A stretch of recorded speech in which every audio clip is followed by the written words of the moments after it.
Hola, buenos días. Una vez más os damos la bienvenida a Liceo Radio, emitiendo hoy el programa número 12 desde nuestro Smart Class. Hoy abrimos nuestros micrófonos y queremos agradecer su presencia a una excepcional profesional de la enseñanza, doña Susana Aldecoa, directora del Colegio Estilo de Madrid y coautora, junto con la psicóloga María Jesús Álava, de la obra La Buena Educación. En este libro, del cual seguro que nos hablará a lo largo de la entrevista de hoy, ambas autoras nos muestran cómo enseñar con libertad y compromiso para convertir a los niños en adultos felices. Método este inspirado en los principios de la institución libre de enseñanza y preconizado por quien ha sido una verdadera eminencia en el mundo de la educación, doña Josefina Aldecoa, madre de nuestra invitada. Así que también, por supuesto, nos acompaña hoy el extraordinario especialista de la comunicación, Manuel Marlaska, a que agradecemos también su presencia y, como no, sus enseñanzas como comunicador. En unos segundos regresamos y damos paso a la entrevista.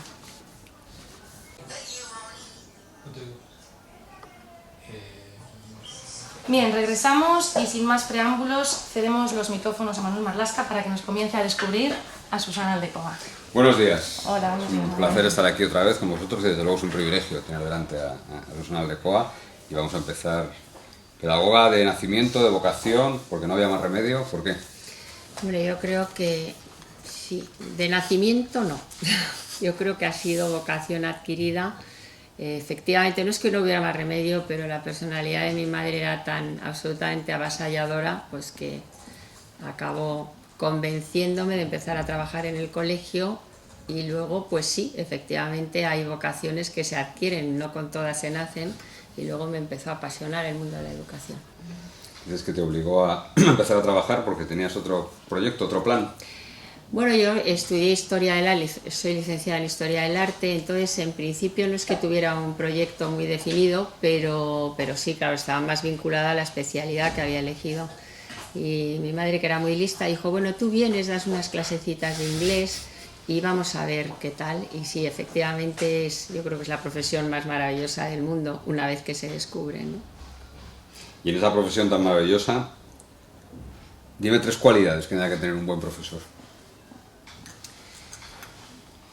Pues la primera, tiene que estar cerca siempre de los niños, saber adaptarse a las necesidades de cada niño, partiendo de la base de que cada niño es un universo en sí mismo.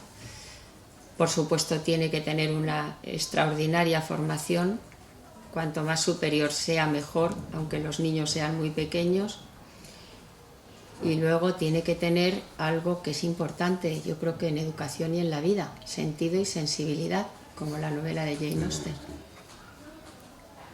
Te he leído por ahí en algún otro sitio esta especie de mantra del sentido y sensibilidad. ¿Es por tu devoción por Jane Austen o por No, qué? es que yo creo que define muy bien, aunque coincida el título, pero es que yo creo que el sentido común y la sensibilidad son consustanciales a la idea de educar.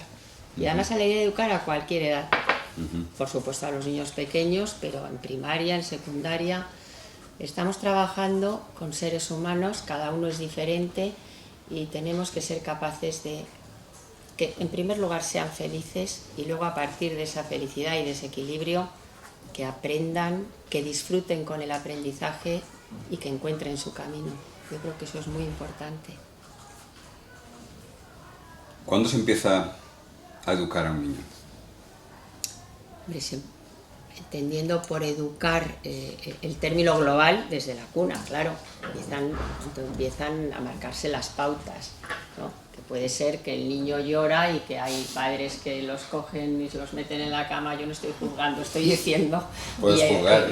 No, es que vamos, con los hijos yo creo que es muy difícil juzgar porque todo es entendible y hay otros que ya marcan un horario desde el principio y son bebés. A partir de ahí, pues imagínate, a medida que van avanzando en edad. Y en todos estos años, en el colegio se tiene que educar a los niños o se les tiene que educar en casa. Esto es una...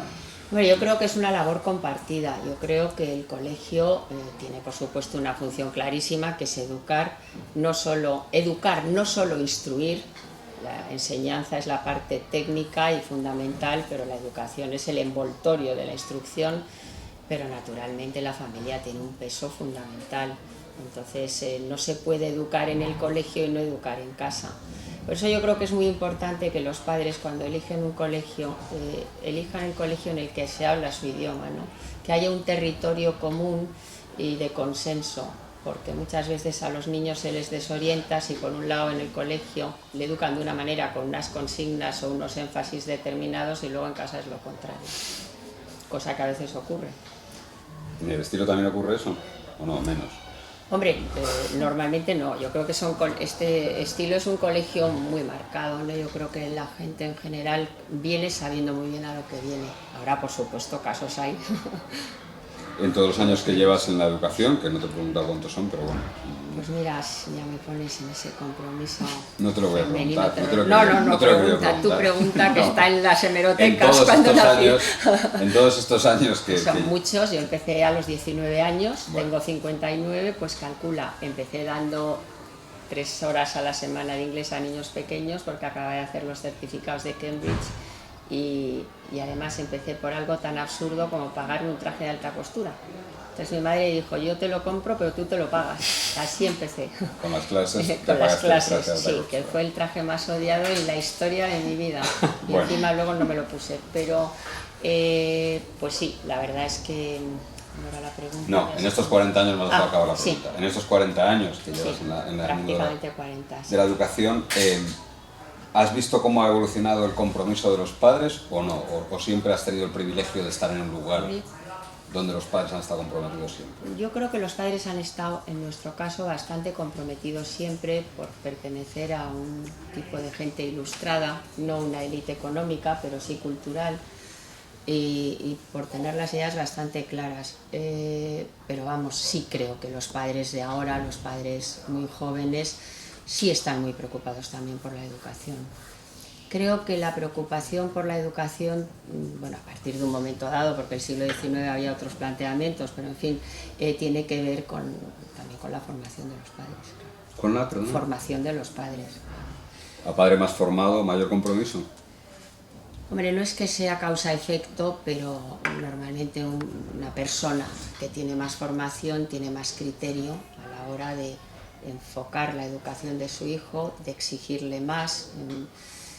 Depende, porque es verdad que también hay padres que no han tenido la suerte de tener una formación y vuelcan todavía más en los hijos y proyectan en ellos que la formación sea lo más intensa posible. Generalizar siempre tiene un punto de banalidad, pero vamos. ¿Qué es la buena educación? Haciendo referencia al título de vuestro libro. Pues mira, la buena educación yo creo que es una combinación de una formación con la mayor riqueza intelectual y humanística posible, partiendo siempre de la base de que educar es un sentido de la vida y creo que la buena educación es una combinación, como decía, de formación y luego de algo que yo no sé por qué está tan devaluado y que es muy importante y que son las formas, el respeto, la cortesía, la tolerancia, el comprender a los demás, el aceptar a los demás y luego las formas puramente sociales y de convivencia, ¿no? Yo creo, ni acepto, pero creo que es así, que ahora la buena educación en esos términos para algunas personas casi menores, yo creo que eso es un enorme error, se considera algo exótico. Es muy frecuente en una junta de evaluación un niño que a lo mejor no es especialmente brillante, además eso en el libro lo escribo, y que los profesores dicen, pero es tan educado. Entonces, claro, es cierto. Esa buena educación de entrar en un autobús una persona mayor o una señora embarazada y que un chico joven se levante y le deje el sitio, dar las gracias, por favor, estoy hablando de una buena educación elemental.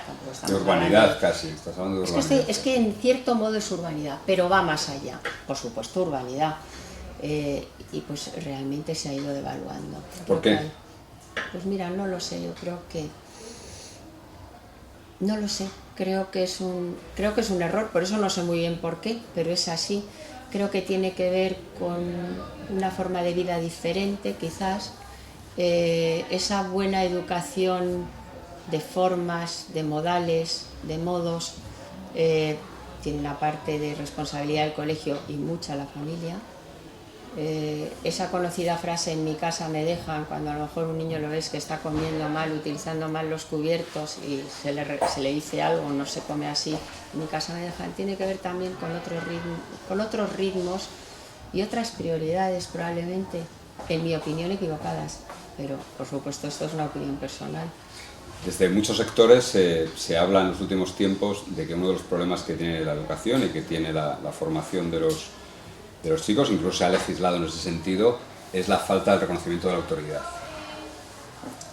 ¿Estás de acuerdo con esa afirmación? Bueno, la autoridad derivada del prestigio. Yo es que creo que educar es fundamentalmente educar en límites. Por eso no concibo la educación sin límites. Los límites los tiene que poner esa autoridad de la que tú hablas, que es la autoridad del profesor. Yo creo en esa autoridad moral, esa autoridad ética, esa guía que supone para un niño un profesor, que tiene un papel fundamental en la vida de un niño. Puede cambiar su destino, puede cambiar su vocación, puede cambiar sus aficiones. Yo creo que esa es la enorme grandeza de dedicarse a educar. Y desde luego sí creo que tiene que haber límites y creo que quizás ese es uno de los problemas que ahora están un poco en tierra de nadie. El de la falta de autoridad. Esa falta de autoridad derivada de no poner límites y sobre todo de algo que es muy esencial, la frontera entre lo que está bien y lo que está mal. A eso quería ir. Además has hablado de que la autoridad se gana con un prestigio. Por supuesto. ¿Estás apuntando a que a lo mejor falta prestigio entre los profesores? Hablo del prestigio personal, no como concepto global. Hablo de que los profesores que son buenos profesores saben gestionar muy bien sus relaciones con los alumnos, combinando el afecto con la exigencia, con el rigor y con las pautas que tienen que seguir y también con los límites. Estoy hablando siempre a título personal, no como clase profesional. Creo que en líneas generales y a pesar de toda la que está cayendo, los profesores siguen teniendo que tener prestigio. Otra cosa es que muchas veces la autoridad impuesta y sin razonar, la autoridad que no es explicada, que no es razonable, los niños que tienen un gran sentido de la justicia pueden llegar a no entenderla cuando es arbitraria, pero cuando está explicado, los niños son grandes receptores. Hay quien puede decir que tú has desarrollado toda tu vida en el Colegio Estilo, un colegio de élites intelectuales, como me decías antes, y que quizás te ha mantenido en una burbuja alrededor de todo el fenómeno educativo en España. ¿Lo que me estás diciendo es aplicable al resto de escenarios? Debería ser, porque todo lo que está vinculado a la formación, a la educación y a una manera de entender la vida no tiene por qué ser monopolio de un determinado de colegio que se nutre de un determinado tipo de gente, aunque en ese caso a lo mejor es más fácil. Y de hecho me consta y conozco a profesores de enseñanza pública que trabajan de una manera muy parecida a la nuestra y que también hacen énfasis en lo que nosotros hacemos. Vuelvo al escenario general, en donde cada informe PISA famoso, España sale peor parada, donde las tasas de abandono escolar de España son de las más altas del mundo, donde la tasa de desempleo juvenil, consecuencia muchas veces de ese abandono, es un mal endémico casi de España. ¿Por qué todo esto? Pues mira, a mí me parece, por supuesto siempre estoy hablando a título personal, que lo que no se puede hacer es cambiar una ley cada 4 años, porque en un país, de verdad, un gran país como puede ser Francia, como puede ser Inglaterra, tardan 30 años en perfilar, ajustar una ley de educación. Yo creo que lo que está bien no se toca y lo que hay que cambiar es lo que no está bien. Pero es que además aquí hay una segunda deriva, que es siempre en la universidad. Por supuesto, la universidad es la meta final, es ya la excelencia, es ya el templo del conocimiento total. Pero chicos que acceden a la universidad con una mala formación primaria, es imposible. O sea, quiero decir, el fracaso de todos estos que reflejan los informes, estos de los que hablas, el informe PISA, tiene que ver, son todos chicos que todavía no han entrado a la universidad, pero tiene que ver con la primaria. La primaria tiene que ser excelente y es lo que va a dar lugar a una secundaria estupenda. No se puede hacer una primaria de mínimos y luego el salto en el abismo y una secundaria que muchos niños son incapaces de asimilar. Entonces yo creo que tiene muchísimo que ver con las prioridades y con una formación global e intensa y, bueno, y luego, por supuesto, con los dos ejes vertebradores de la escolaridad, que es la lectoescritura y el lenguaje matemático. Eso tiene que estar absolutamente afianzado desde el principio. Tú ten en cuenta que hay alumnos universitarios que no tienen una comprensión lectora profunda. Entonces, a partir de ahí, esa es, yo creo. Luego la universidad, por supuesto que habrá que reformar siempre, pero primero tienen que empezar por abajo, porque ahí es donde se está gestando lo que va a ser la formación excelente posterior. Es que si no, es imposible. Claro, has hablado del siguiente problema. En los informes PISA hablan de la mala educación primaria y secundaria, y luego las listas de universidades más importantes del mundo siempre dejan a dos facultades por debajo del número 90 en la lista mundial. Una cosa es consecuencia de la otra. Que no tengamos grandes universidades es consecuencia...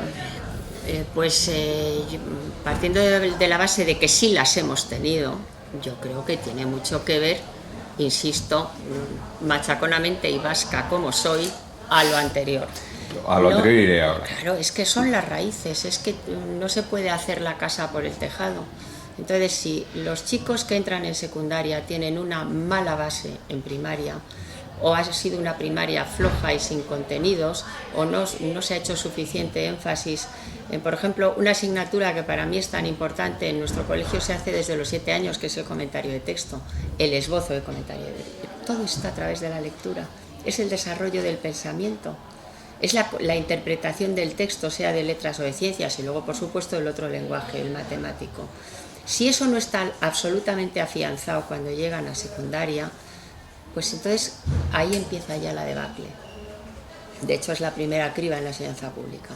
Luego ya pasan a un bachillerato, y luego además yo creo que tantos cambios y tampoco perfilar y mejorar lo que hay, no puede parecer a lo mejor una postura en eso conservadora, pero es que hace imposible que algo se ajuste del todo. Quizás porque son proyectos demasiado ambiciosos y hay que ser más realista, y sobre todo porque en educación no te puedes saltar etapas, no puedes pretender tener la mejor universidad de Europa si previamente no tienes la mejor formación primaria, secundaria y de bachillerato.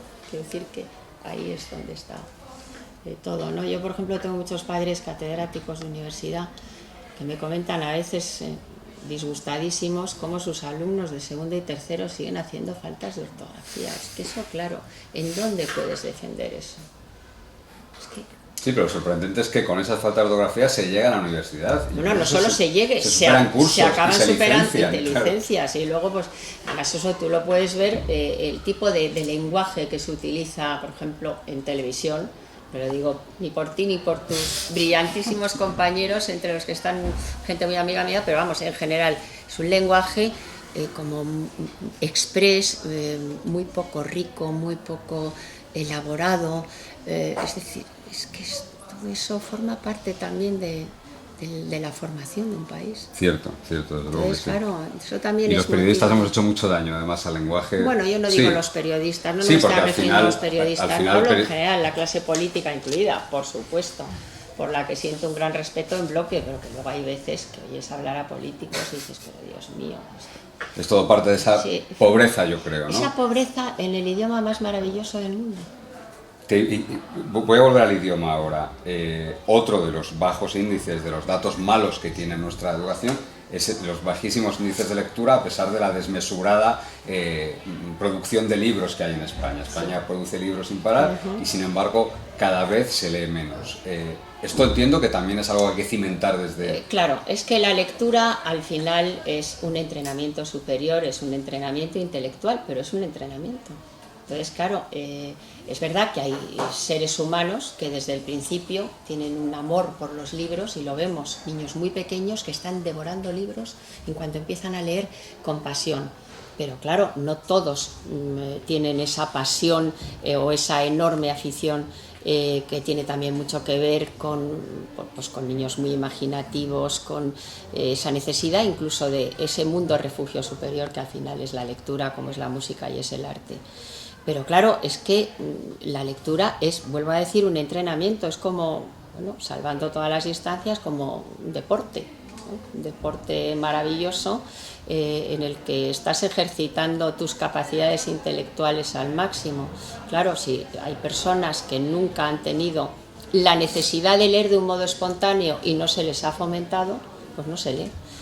Desgraciadamente, es un país en el que se lee muy poco. Es cierto, se publica mucho, también con bastante falta de criterio, superávit de libros de todo pelaje, pero es verdad que, claro, eso es el gran esfuerzo. Yo creo que no hay esfuerzo, porque claro, la música, yo soy absolutamente melómana, pero es muy sensorial, y el arte también. Tú vas a una exposición, te empapas de lo plástico, te entusiasma, pero el gran ejercicio intelectual, el esfuerzo, está en la lectura. Sí, porque el otro no tienes que hacer nada, lo tienes que... Claro, tienes estás que simplemente empaparte empapándote y deslumbrado por lo que estás escuchando o por lo que estás viendo. Hablando del esfuerzo, que a eso quería ir también. ¿Está denostada la cultura del esfuerzo? ¿Está denostado porque el que se esfuerza acaba siendo un empollón, y si además no deja copiar, encima es mala persona, y si además se quiere seguir esforzando para en vez del 9,5 sacar el 10, pues ya goza del desprestigio casi de la clase? ¿Por qué? Vamos, yo no puedo creer ni puedo pensar que esté denostada, porque es que el esfuerzo es consustancial a aprender. Todo aprendizaje implica un esfuerzo, por muy brillante que sea la persona que está estudiando. Entonces, esa idea de fijar el concepto, una vez entendido, yo creo que educar es enseñar a pensar, pero también hay que fijar el concepto. Eso es un trabajo personal intransferible y eso es esfuerzo. Y igual que no concibo la educación sin límites, no concibo la educación sin esfuerzo. O sea que yo creo que no está denostado. Lo que pasa es que, bueno, pues quizás estamos en un momento en el que los chicos están muy bombardeados con todo lo audiovisual, que es estupendo, pero que nunca puede suplir la tangibilidad de leer a Lorca sentado debajo de un almendro, a ser posible en un libro físico. Te iba a preguntar, y estás llevando tú la entrevista en vez de yo, que de la que se trataba, pero es verdad, estamos en un Smart Class rodeado de alta tecnología. Este colegio precisamente está, bueno, pues ha sido un poco precursor en todo ese uso. ¿No son incompatibles? El hecho de que un chaval reciba tanta información a través de tantos soportes no le hace dejar de lado aquello en lo que supone más esfuerzo, que es agarrar un libro que no pesa. Tiene por qué. Si está bien orientado, no tiene por qué. No hay que elegir. Ese es el error. Se puede combinar. Yo creo que eso es importante. No tiene por qué renunciar al siglo XXI, porque entonces estaríamos ya cojeando de esa parte, pero tampoco tiene por qué renunciar al placer de la lectura en términos absolutos, ¿no? Te iba a preguntar ahora por hablas desde la perspectiva de un centro privado. Estrictamente privado. Siempre ha sido un centro estrictamente privado, no concertado, no público. De 2 o 3 años a esta parte se habla mucho de los recortes en 2 pilares de lo que se ha llamado sociedad del bienestar, la sanidad y la educación. En lo que respecta a la educación, ¿crees que esos recortes pueden suponer una tara que ya no vamos a poder remontar en España? ¿Crees que se ha acabado con la igualdad de oportunidades? ¿Que se va a acabar o que está amenazada la igualdad de oportunidades? En este momento creo que sí.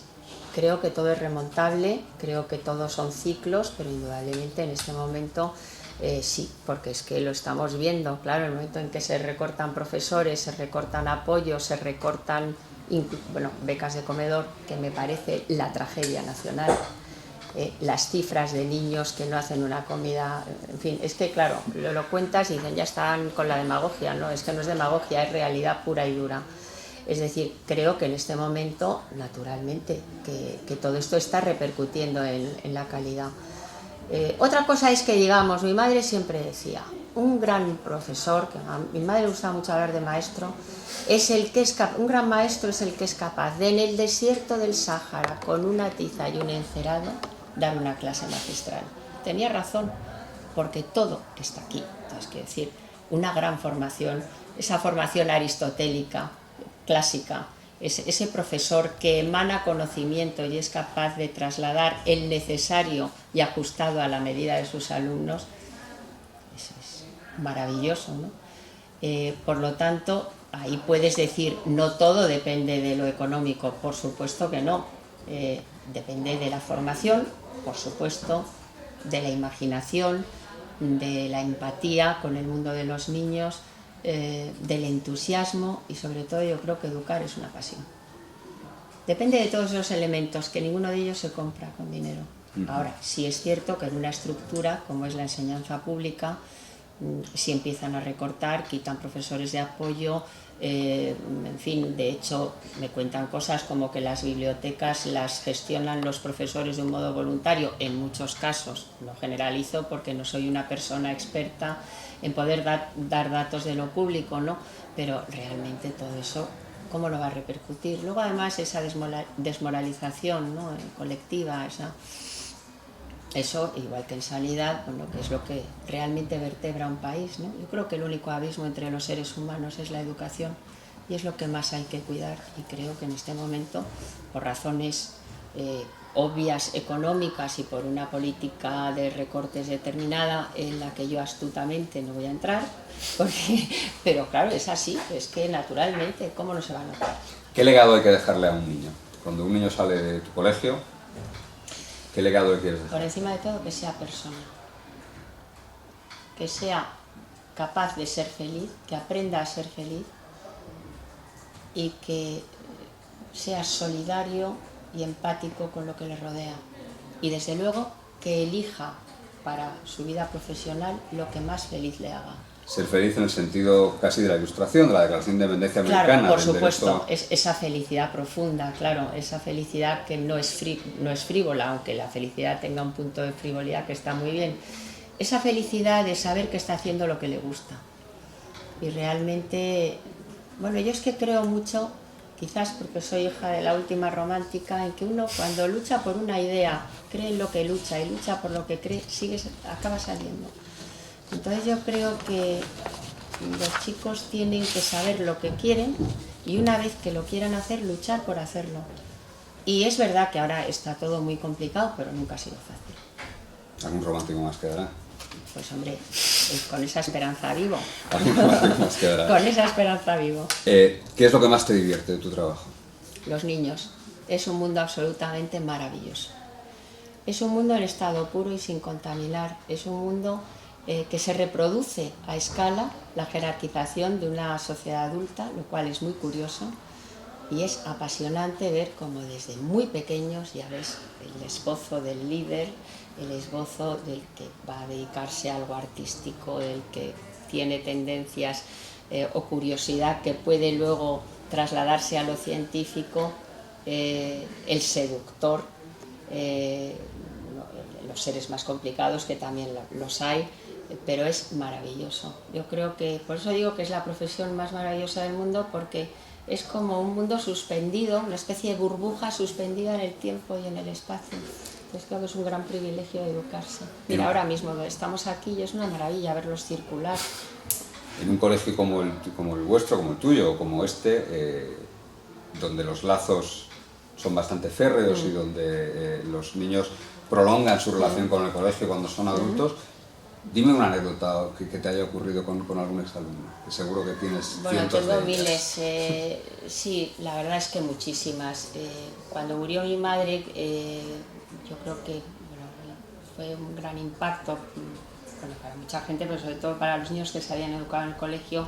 Vinieron de todas partes, de fuera, hicieron unos homenajes maravillosos, se sintieron en la necesidad de escribir cosas, aparte que luego se le hiciera un homenaje en el círculo, y te das cuenta en esos testimonios que son espontáneos y son tan personales y tan emocionantes, la importancia y la dimensión de educar, ¿no? Dices, gracias a ti soy lo que soy. Fíjate, muchos niños, mi madre siempre defendió mucho la idea de normalizar la singularidad. Siempre entendió que la singularidad, aparte de que a veces es un síntoma de superioridad, es un síntoma de diferencia y no hay por qué aislarla o por qué segregarla. Y no sabes la cantidad de chicos que luego han hecho sus carreras y están funcionando por el mundo, han sido conscientes de eso, ¿no? Y como decías, que yo soy lo que soy gracias a ti, unas cosas emocionantes. Y luego pues me hace mucha gracia que gente súper adulta y muy conocida en el mundo social y cultural y profesional español sigan quedando en la puerta del colegio con 40 años para irse a comer o a cenar, ¿no? Eso se llama pues no cortar el cordón Tengo umbilical. alguna compañera, Sí, Amelia sí. Castilla, por Hombre, ejemplo, que es buena bueno, amiga, que, la gran amiga que mía. todavía queda por ahí, Sí, sí, sí. me consta. Te quería preguntar ahora, has dicho antes, has apuntado que un profesor es capaz de cambiarle la vida a un Sí, bueno, tiene esa facultad, ¿no? De en un momento dado, como también puede ser al revés. Claro, porque, quiero decir, en positivo y en negativo. ¿Cuántas veces hemos oído el comentario, bueno, es que yo las matemáticas, yo odio las matemáticas? Bueno, es que ya eso es Tú, mal síntoma de que profesor. algo ha ido mal, claro, efectivamente. Y en sentido contrario, ¿qué te cambian, qué te ha hecho cambiar a ti, qué te han hecho cambiar a ti los niños? A ti o a algunos profesores de Yo tu creo que de colegio. los niños se aprende, es una lección de vida diaria, ¿no? Y se aprende todos los días. Pues mira, me han hecho ser más flexible. Cuando uno empieza en un trabajo de este tipo, muy joven, siempre tienes una cierta tendencia, bueno, yo creo que en todos, a la intransigencia y a creer que ya lo sabes todo, ¿no? Luego, a medida que vas avanzando, te das cuenta que los niños siempre te sorprenden. Y luego creo que sí, esa conciencia clara de que también mi madre lo decía siempre, nos lo decía a todos, los niños son sagrados y realmente tenemos esa obligación, no solo como educadores, que por supuesto, sino como padres, como ciudadanos, de protegerlos, de cuidarlos desde un punto de vista educativo, afectivo, en todos los sentidos, y de procurarles un mundo lo mejor posible. Entonces, eso se deriva de ese conocimiento del mundo de los niños, que es, como te decía antes, un mundo tan puro. No quiere decir siempre bucólico. Ojo, el mundo de los niños en determinadas circunstancias puede tener ahí un componente de Sí, sus crueldad. zonas oscuras también. Claro, sus zonas oscuras, porque en la vida hay una parte oscura. Pero vamos, es un mundo muy especial. Has citado varias veces a tu madre Sí. durante la entrevista, lógicamente. A fecha de hoy, ahora, en tu ejercicio diario, ¿es más un peso o es más unas alas lo que supone tu madre? Bueno, para mí es... bueno, peso jamás. Porque yo siempre... Bueno, yo creo que eso del peso de una madre o de un padre se produce cuando tú estableces una rivalidad de algún tipo con ese padre o esa madre. Yo he sido una hija absolutamente entregada a la causa, con lo cual para mí ha sido maravilloso que mi madre y mi padre fueran como fueron. Desgraciadamente a mi padre lo perdí cuando acaba de cumplir 15 años, y en el caso de mi madre es que jamás tuvimos, a pesar de tener esa unión, yo te diría simbiótica, porque eso ya era patológico, pero yo nunca establecí la menor rivalidad con ella. Fui muy lista, porque claro, era muy superior a mí en todo, eso por un lado, y por otra parte porque siempre estuve de acuerdo con ella en todo, y cuando no lo estaba, porque de temperamento y carácter somos muy diferentes, vamos, mi madre era muy diferente a mí y yo a ella, pero siempre llegábamos a un territorio común. Entonces, de peso, nada, al contrario, honor. Estamos en el Liceo Europeo, que tiene casi un cordón umbilical con tu colegio, con estilo, ¿no? Sí. ¿Por qué? ¿Por qué crees que hay esa unión tan especial? Pues mira, en primer lugar porque Arsenio, Nunchi y sus hijos somos casi familia, nos queremos muchísimo y hay una identificación ya puramente afectiva y emocional. Y luego porque siempre hemos compartido una idea de la educación, paralelamente. O sea, puedes querer mucho a unas personas y en cambio a lo mejor ese colegio no encaja en... Pero es que en este caso sí, de hecho muchos alumnos nuestros cuando acaban vienen aquí. Y a mí me gusta mucho de este colegio, me gustan muchas cosas y mi propio hijo se educó aquí, o sea, ¿qué voy a decir? Pero me gusta mucho cómo manejan a los niños, eso es muy importante. No solo es un problema de contenidos, que por supuesto los cubren ampliamente en todos los aspectos, pero yo veo a los niños de este colegio felices cuando circulan por el colegio. Veo cómo se relacionan con sus profesores, lo he visto en mi propio hijo, ¿no? Y entonces, y luego lo he visto en muchas generaciones posteriores, y eso me gusta muchísimo, porque creo que es lo que da la medida de cómo un colegio que tenga autoridad, que tenga criterio, que tenga límites y que tenga una excelente formación, puede ser al mismo tiempo un lugar tan especial para los chicos que se educan aquí. Yo creo que esa combinación no creas que es tan fácil y no siempre se encuentra. Y esos principios educativos, esas bases con las que se sustentan tanto el estilo como el estilo europeo, están por encima de las personas, es decir, tu madre te dejó un legado a ti, Arsenio... Deben estar, hombre, en el caso de Natalia y Gonzalo, como me pasa a mí, bueno, esto sí que es causa-efecto biológico, ¿no? Pero tiene que estar. Yo creo que sí, porque ten en cuenta que la educación no la hacemos solos, es un equipo de gente que estáis trabajando en el colegio, cada uno haciendo una misión, y todos participan de ese proyecto, ¿no? Yo creo que en ese sentido la enseñanza, la educación estrictamente privada tiene esa gran baza, que es un proyecto, te puede gustar o no, pero tú vas a los agustinos y es un proyecto consolidado y absolutamente, yo creo que la gente que trabaja en ese colegio, todos participan de una manera de entender la educación.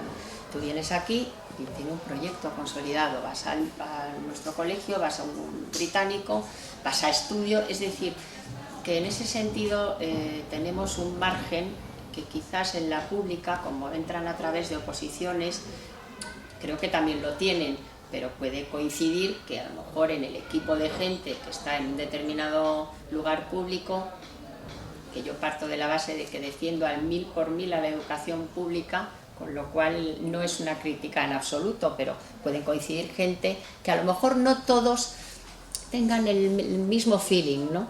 En cambio, en un colegio privado, en teoría, es más, bueno, en teoría luego puede haber 1000 ejemplos que no lo son, pero vamos, en colegios desde luego como el liceo, como el nuestro, puedo dar fe porque tanto el mío por razones obvias como este también por razones obvias lo conozco muy bien, que la gente que trabaja aquí sabe lo que está haciendo. Hay un proyecto educativo que se está aplicando. Te voy a poner un pequeño aprieto, no te he puesto ninguno durante la entrevista. Bueno, sí. Precisamente ese proyecto tan personal o tan, bueno, sí, pues tan particular de esos colegios privados os hace poder pasar un poco por encima de las leyes, de todas esas reformas educativas de las que hablábamos antes, os hace vivir al margen de eso a propósito, es decir, es un poco... No, bueno, es que... Un poco insurrecto, colegios un poco insurrectos a la normativa.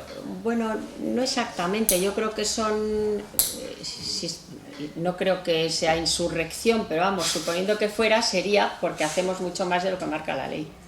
Entonces, claro, un inspector viene y ve cómo trabajan los niños y, bueno, puede tener su opinión personal, pero lo que no puede es decir, pero bueno, estos niños no están aprendiendo nada, ¿no? O realmente ustedes...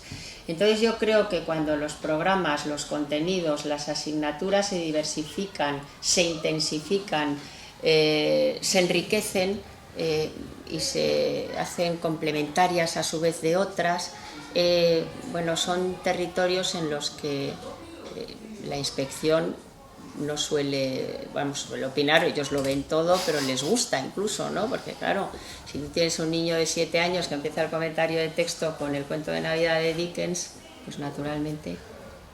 Dime un libro que haya que leer en primaria, uno que haya que leer en secundaria y uno que haya que leer en bachillerato. Eso sí que es difícil. Ya, por eso primaria, pues... Para todos los que nos están oyendo. Bueno, a todos los que nos están oyendo, yo lo primero que les recomendaría es que lean mucha poesía. Yo creo que es el género más complicado, pero es el que más estructura. Y es el gran entrenamiento para leer luego prosa superior. Entonces, en primaria, bueno, hay tantas obras estupendas de primerísimos escritores que se pueden leer, pero... Por ejemplo, pensando, pues que claro, primaria tendríamos que hablar de ciclos. Bueno, bien. Entonces, en el primer ciclo de primaria, pues de repente pueden leer, desde luego, las fábulas. Yo creo que eso también es muy formativo y es también muy un gran entrenamiento. Desde luego, no podemos eludir ni el Lazarillo ni el Quijote en la segunda parte de primaria. Luego en la secundaria ya pueden leer prácticamente de todo, pero es que no puedo decir uno, sí, Manu, sí. Es que claro, yo soy hija de escritores, tengo que decir 10 de cada.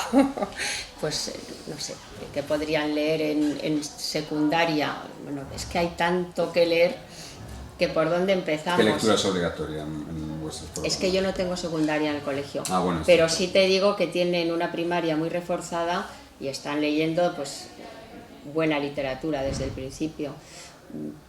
Pero, por ejemplo, la Ilíada, la Odisea. Luego ya cuando son más mayores yo creo que tienen que empezar a zambullirse también en la literatura española. Bueno, por ejemplo, hay libros testimoniales que si son chicos entrenados a leer, pues desde Stendhal, bueno, Tolstoy, algún cuento de Chekhov, Guy de Maupassant, que nuestros niños leen cuentos ya en primaria, es uno de los grandes cuentistas, algo de literatura inglesa siempre, bueno, Dickens, Jane Austen, por supuesto. ¿Qué más? Es que bueno, es imposible resumir lo que No, es. está bien, me lo he apuntado yo pues se me Pero queda mira, bueno. por ejemplo, hay 3 novelas que quizás más para bachillerato, pero que son 3 historias de mujer universales, como es Ana Karenina, como es Madame Bovary de Flaubert, que es otra de esas obras, y como es La Regenta. Eso sí que es un buen estudio de 3 mujeres, 3 circunstancias, pero es Pues que muchas gracias. Eso es como elegir una ópera, no puedo, tengo que decir 8. Con esta recomendación nos quedamos. Sí, bueno, hay unos alumnos, Pues que si pasen. no os importa, Sí, hombre. Susana, que te querían saludar. Ah, muy bien. Así que, cuando quieran.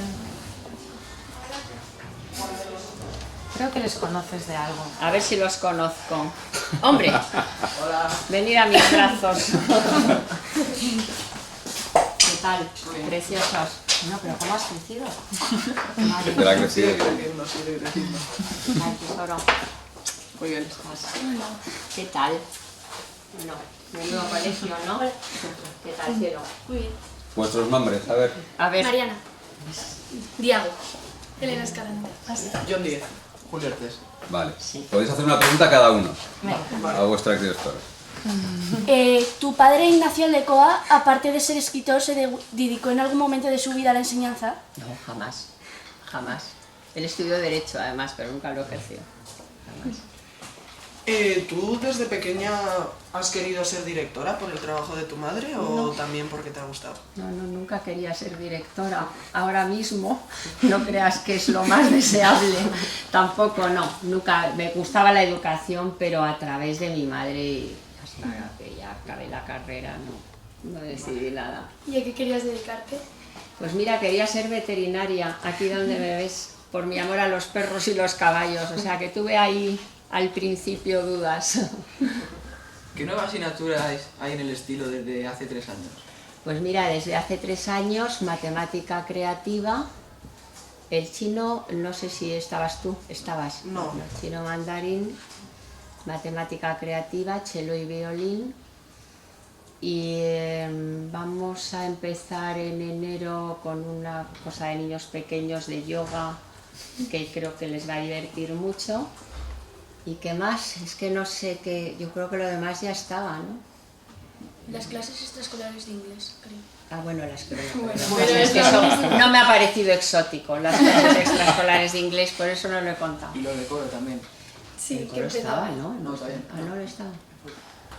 Pues ya ves. Muchas Saben gracias. ellos mejor que yo. Chicos, muchísimas gracias. Chicos, muchas gracias. Preciosos, me alegra mucho. Susana, verlos. muchas gracias. Nada, un Espero placer, que haya un sido placer. llevadero. Ha sido súper agradable. ¿Vale? Pues muchísimas gracias. Muchas Blanca. gracias, Manuel, por Gracias. tu tiempo y gracias, Susana. Un honor tenerte Ya aquí. sabes que es un placer siempre. Gracias. Y gracias a todos los que nos habéis sintonizado y hasta el próximo programa.